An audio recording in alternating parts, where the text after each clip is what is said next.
Coach, start us off with kind of a outlook on the RMAC Championships coming up next week. Yeah. We're coming to the end of a long season. You know, our season starts in the end of August, and we train through winter break, and so they're really excited to get some rest, taper down, swim really fast, dive really well, and it's our second to last meet of the season, right? We've got our eyes set on a lot of big things at nationals, but first things first, we want to go take care of the RMAC meet, and it's a combination of on the women's side, a pretty experienced group, though fairly young still, with a lot of sophomores and juniors and some freshmen in there. And then we look at the men's side. Of our 16 scoring swimmers, 10 of them are new to the team, whether they be transfers or freshmen. So some inexperience there, but we're going to rely on them regardless. And I've told them all year, to this point, you're 7 months in, you're not a freshman anymore. You're just you're ready to go race. So. What do you expect out of the team going into the championships?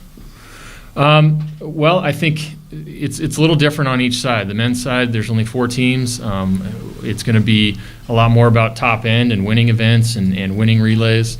On the women's side, there's 9 teams, so it's going to be a lot more about depth. I do expect that we'll win some events and win some relays on the women's side as well. But there's good depth on both sides, men and women. But I see it coming down to a kind of a two-team race between us and Oklahoma Baptist on both sides, and so that's what we're going to be gunning for is that, and then as well to qualify some more people for the national championships. Sierra, can you kind of run through the season you've had, because every week your times just keep getting better and better and better. You feel like you're in good shape going into RMACs? Yeah, I think I'm really ready for RMACs. I've put in a lot of hard work this year, and dropping that kind of time, it takes a lot of hard work. It's not just something that comes really easy, and I have to thank my coaches and all my teammates for pushing me to be my best and to really drop those times and everything like that. Is there a specific event that you're really saying, this is the one that I need to really hit and make a good statement to get into nationals? Yeah, I'm really excited for my 200 freestyle. It's one of the races that I get the most nervous for, and but it's actually also the one where I came in my freshman year and I didn't even want to swim it, and but it's a race that I've seen myself improve a lot, and I'm really excited to see how I do at RMACs, but I'm really excited to see how I do at nationals in that race.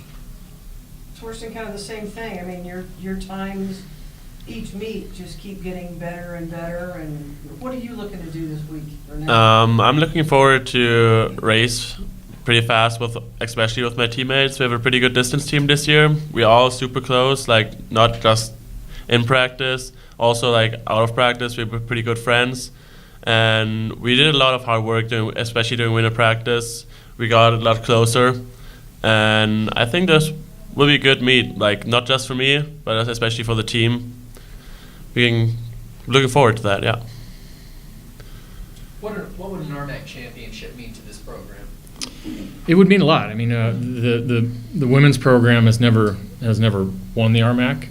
2 years ago, with California Baptist in the conference, we were second by 270 some points. Last year, it was 5.5 points. So we've improved a lot and closed the gap. And unfortunately, we don't get another shot at them since they've moved on to Division I. But it would be huge for our women's team to take that step to be the conference champions. And for the guys, we won the meet 2 years ago, and last year we're third. So kind of took a step back, not because of anything that we did. It was just the competition got stiffer, and so I think for the men's side, we had a big senior class that left us last year, really talented, experienced guys, and I don't think we were expected to reload like we have, and I think we're better than we were last year, more talented, more top end talent. So it'd be great to come home with both teams winning.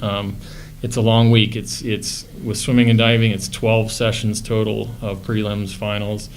So hundreds of swims, hundreds of dives, and it's not going to be up to one person or one relay or one diver. It's going to be a team effort for 4 full days. And I know your schedule is kind of front-loaded against a whole bunch of Division I opponents. Do you think that's prepared you coming into next week? I think so. I mean, that's kind of by design, and I would like to have had us race more in the second semester, but that's just how our schedule worked out this year. But yeah, getting on the road to Utah and BYU and the women seeing Air Force and Colorado State early in the season, you know, it's good to get up against those teams, and it.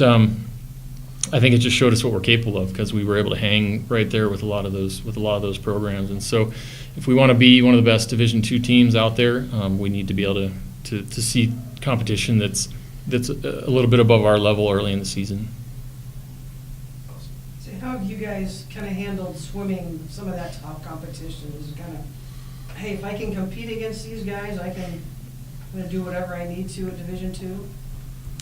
Yeah, I think that competing with Division I teams is really beneficial. Just being able to go up against those kinds of fast swimmers that we don't necessarily see a lot throughout the year. So I think it really helps us improve our swimming and know that we can compete against those fast people. Yeah, and especially we can see like how they practice too a little bit. Like you can get to know something from them, like different techniques, different tactics in racing, and the depth in fast people they have is way bigger than we have in Division II here. There's just the University of Utah. They came in and came just back from another race, and so they were supposedly tired, but they were still ready to race and gave us a pretty hard time, but we still could keep up and race them pretty good. So it was helping a lot for especially in our conference and further than nationals. It's kind of helped having been to the venue in Texas now once and kind of understand the enormity of the conference meet and then kind of get you ready for the national meet? Yeah. Yeah, I think that being at the pool before will be really helpful because both of us last year were freshmen, and so we really didn't know what to expect at conference, and we were going to be at a new pool we'd never raced at before, so I think this year we're going to be really prepared, and yeah, I think it'll be good for both of us. Yeah, I will say so too. We got spoiled. We hosted the meet here for 5 years in a row, and so to have to go on the road for a couple of years has been, you know, it's a challenge. It's logistically, it's a 16-hour bus ride, and it's so there's a lot that goes into it. But I think having done it once, it's not going to be a big factor this year. And then we're lucky we've got committed to meet back here the 2 years after that, it's 2020 and 2021. So Wouldn't be bad to go out in your own home pool. Yeah. that's right. That'll be junior and senior years for these I don't guys. have to do this again. Yeah. Yeah. Anything else? I'm good.